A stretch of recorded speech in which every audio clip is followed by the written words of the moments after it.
A few weeks ago, I had dinner with fellow UUFRC members Beth Harrison and Peter Hartzell and asked them for ideas as I prepared this reflection. I started the conversation by saying that I didn't like joy because the topic triggers a feeling that I should be happier than I am. In fact, I feel completely unqualified to give a reflection on finding lasting joy because my life seems dominated by negativity. I work with a nonprofit animal shelter that is very poorly run, and I work more hours than is healthy or than my family would like.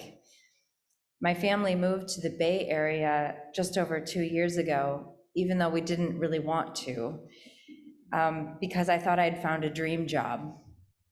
That job turned out to be a horrible fit, and 18 months later, I had to resign.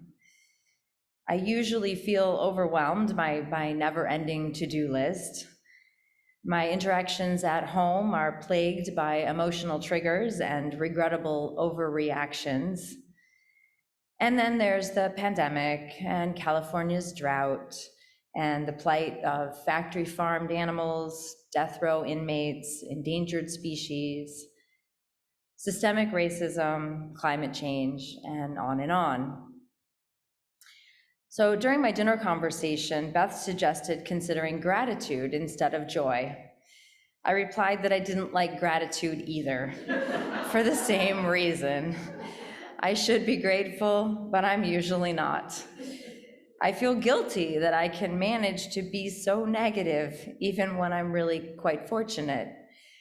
I have a loving husband who is an amazing cook. We have a house and the financial means to live a comfortable life. I have an advanced education without the burden of student debt. I'm in generally good health. I've never really experienced discrimination or oppression, and I've never had to go without having my basic needs met. It became painfully clear to me, and probably to Beth, and to all of you as well, that I need to replace my guilt with gratitude. That would probably allow me to feel happier. Maybe it could even make me an authority on finding lasting joy. I think I'm definitely onto something here because Brené Brown, a well-known professor of social work and researcher of emotions, has found that people who are joyful invariably actively practice gratitude. She says, "It is not joy that makes us grateful, it is gratitude that makes us joyful." But how to reframe and make the switch from guilt to gratitude? Beth and Peter shared a possible tool with me when they explained that one of their daughters has a habit of keeping a list of moments of intense positive emotion, what she calls blue moments, in her phone as a way to balance anxiety and worry. I tried it, noticing and jotting down when joy struck, even if it was only for a second or two at a time. I was also able to look back and remember some such moments. But I realized that I needed to recognize not only the moments of joy, but also the gratitude that I feel for them. And that led me to realize that for me, gratitude needs to have an object. Obviously, the object of gratitude is often other people. For example, my husband for feeding me so well, or to Beth and Peter for their ideas for this reflection.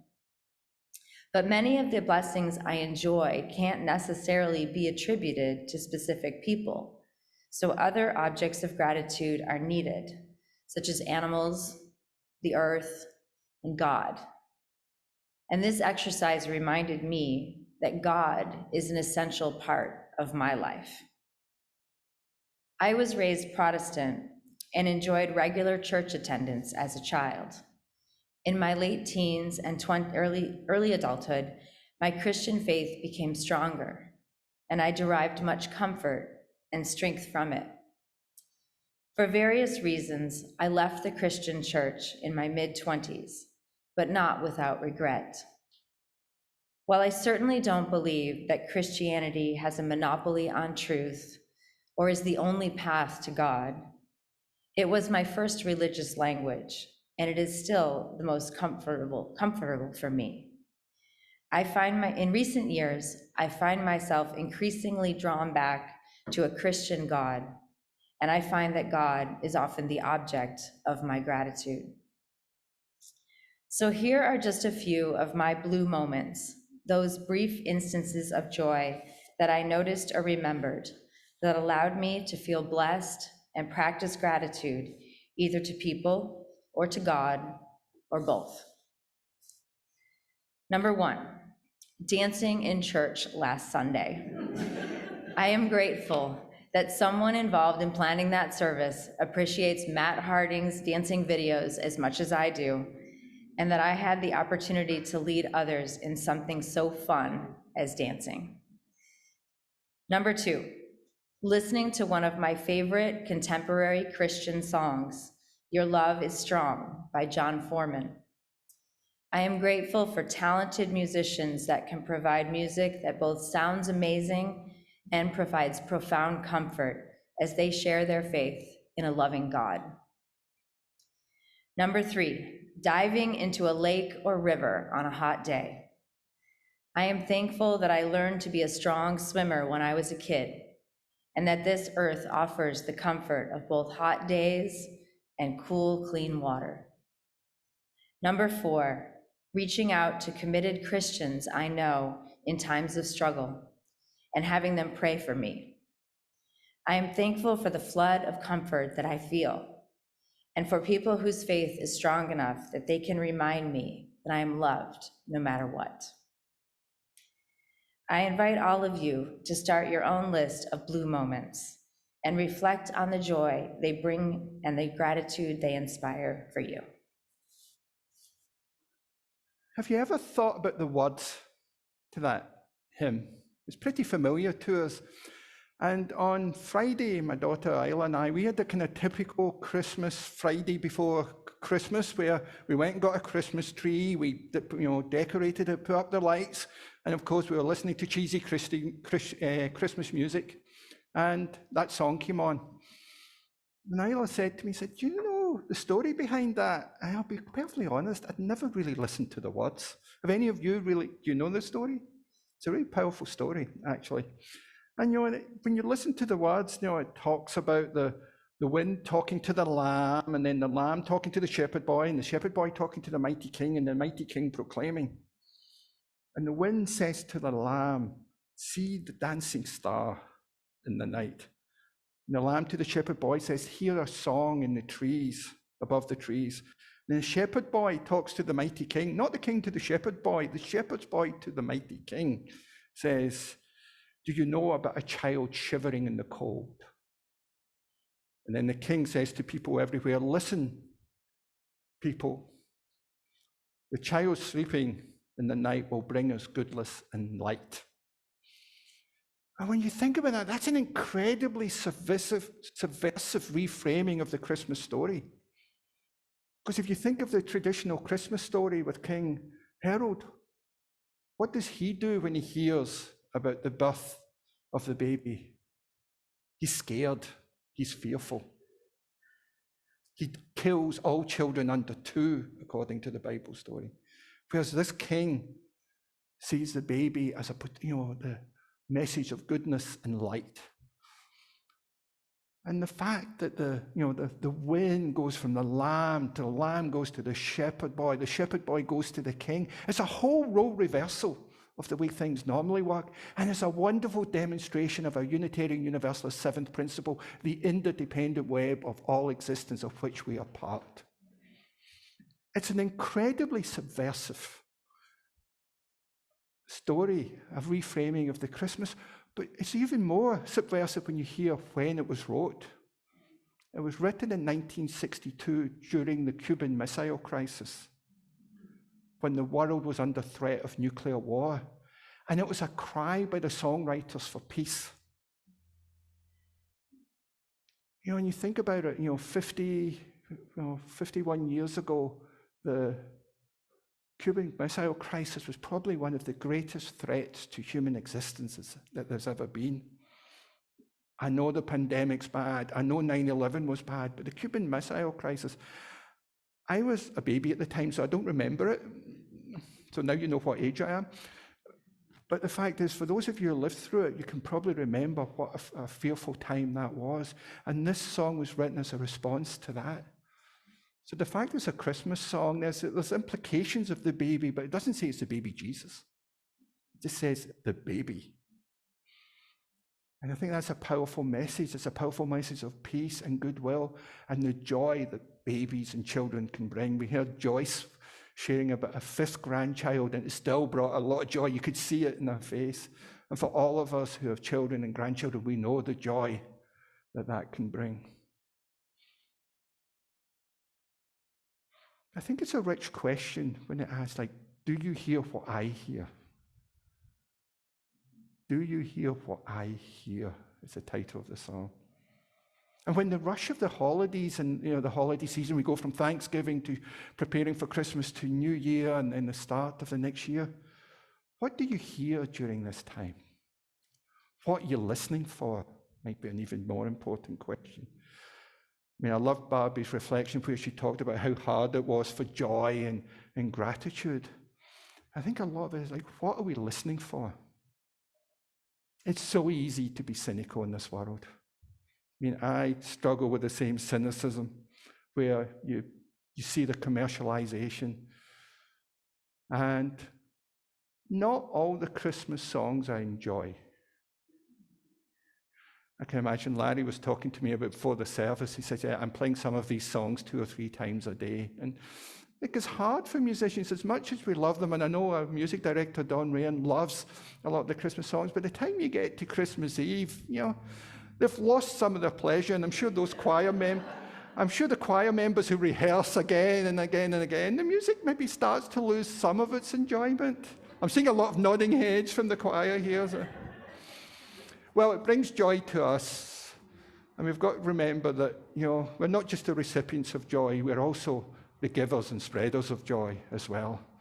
And sometimes to do that joy requires us to be uncomfortable and maybe practice spreading joy.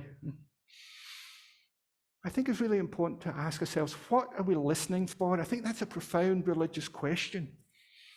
And there's a beautiful story, and I don't know which tradition it comes from, but it's about this grandparent and the child are walking in the park. And then they leave the park and they cross the street, and there's the noise of the traffic. And the grandparent says, "Can you hear the sound of the crickets?" And the grandchild's looking around like, "No, all I can hear is the sound of cars and the horns and the pneumatic drill." And I'm gonna go to one of my pet hits, the leaf blowers. That's all I can hear. And he said, "But what are you listening for?" I said, "I'm trying to hear the crickets, I can't." So the grandparent takes out these coins and throws them in the ground, and everyone that's walking around turns around and sees them because they recognize the sound of coins falling in the ground. He said, "You can always hear what you're listening for," as the grandparent said. So if people are listening for coins, they will hear. If you're listening for nature, you can hear it. And if you're listening for the sound of cars and leaf blowers, then that's what you'll hear. So I think it's a really interesting question. What are we listening for? Are we listening for opportunities for joy right now? Are we listening for opportunities like gratitude that Barbie was talking about? And I remember last week at Tracy Fletcher's reflection, she said she's a joy seeker.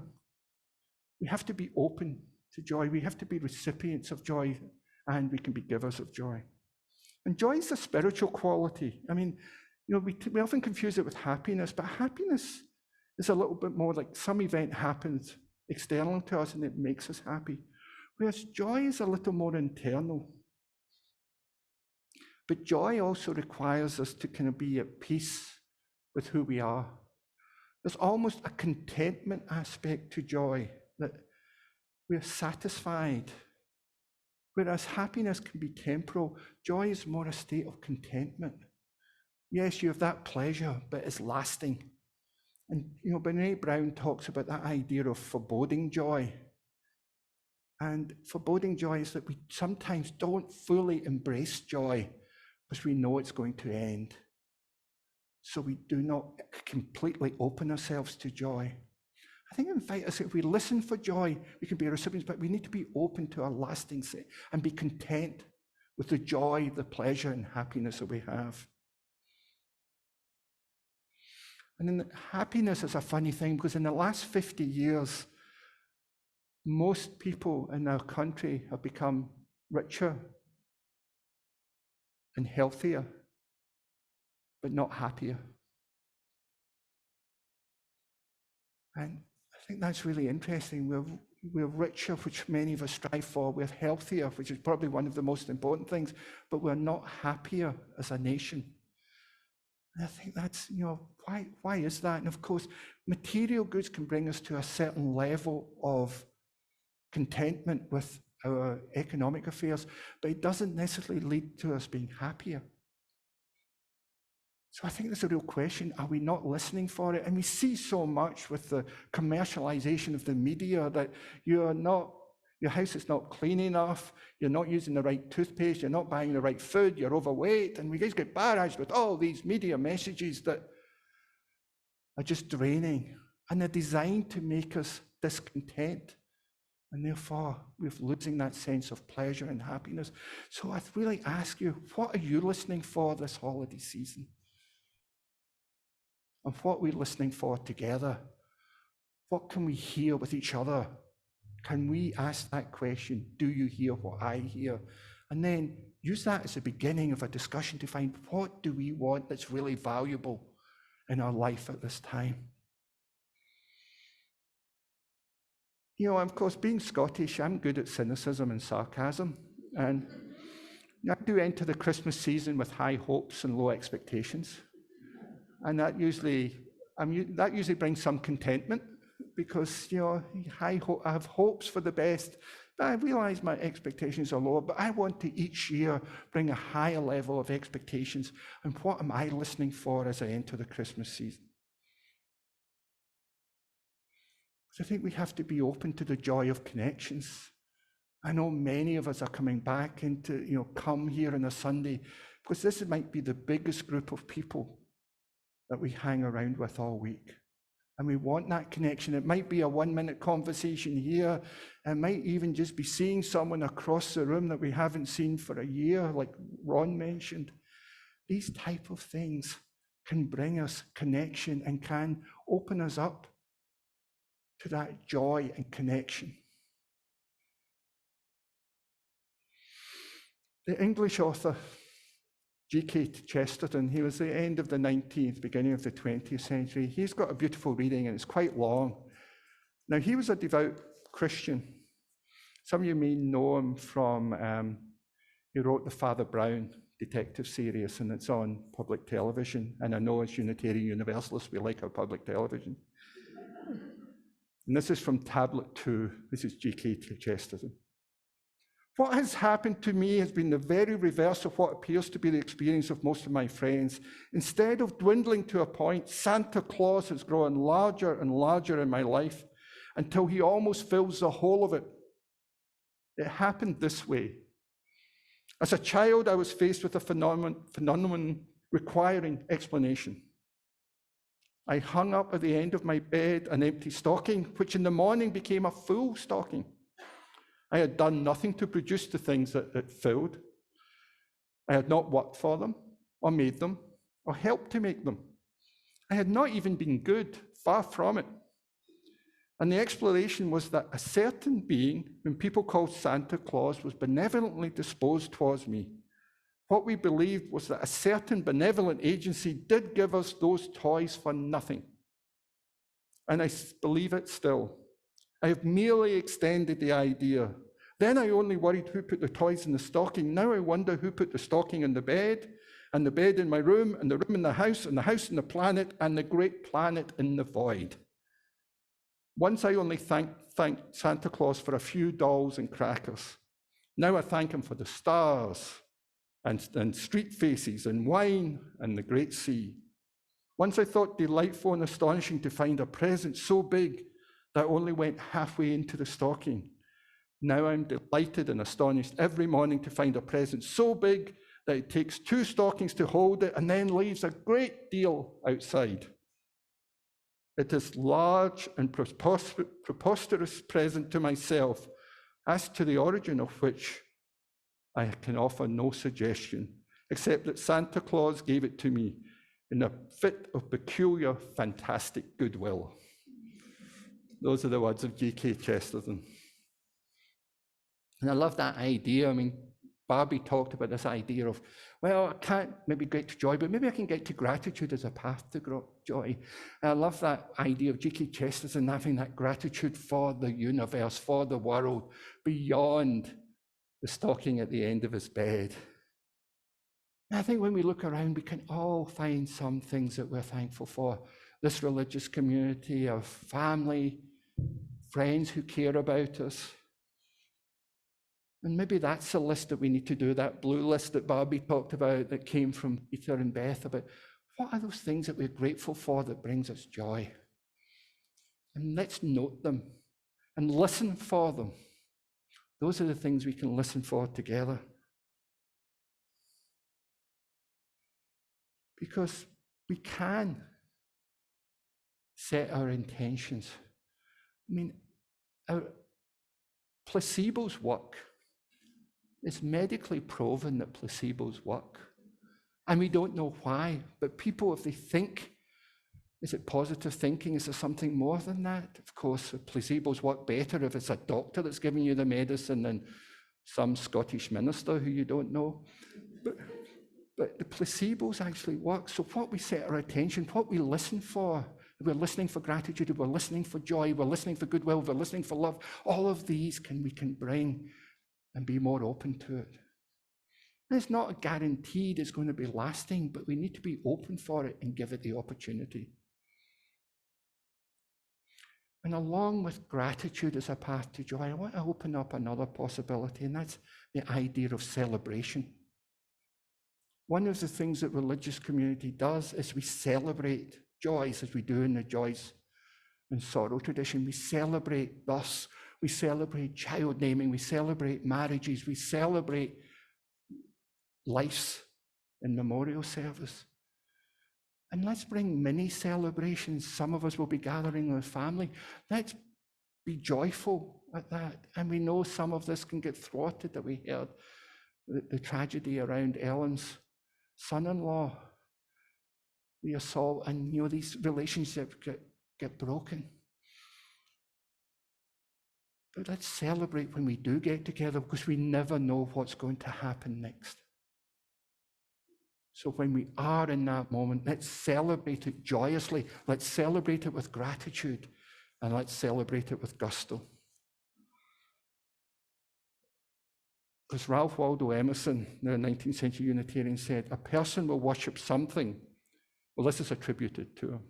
A person will worship something, have no doubt about that. We may think our tribute is paid in the secret, dark recesses of our heart, but it will come out. That's which dominates our imagination, and our thoughts will determine our life and our character. Therefore, it behooves us to be careful what we worship. For what we are worshiping, we are becoming. What we are worshiping, we are becoming. What we listen to, we are becoming. Are we listening for joy? Are we listening to our fears? Are we listening for gratitude? Are we listening for greed? These are all things that we have options. This is a choice that we all make. What are we going to listen to? And there's a beautiful story from the Buddhist tradition about this man who's walking through the jungle, and all of a sudden a tiger appears. And like myself, when he saw the tiger, he was scared. So he started running away, and then he came to the edge of this cliff, and the tiger was behind him, and he had no escape. So he saw this vine, so he started climbing down the vine. And he thought, I'm going to escape. And then he looked down the bottom, and there was another tiger waiting for him at the bottom. And he thought, what am I going to do? And then he looked up, and he saw there was 2 mice chewing at the vine. This is not good. But then he saw a strawberry just within his reach, So he reached out to grab the strawberry and ate it, and it was delicious. That's the end of the story.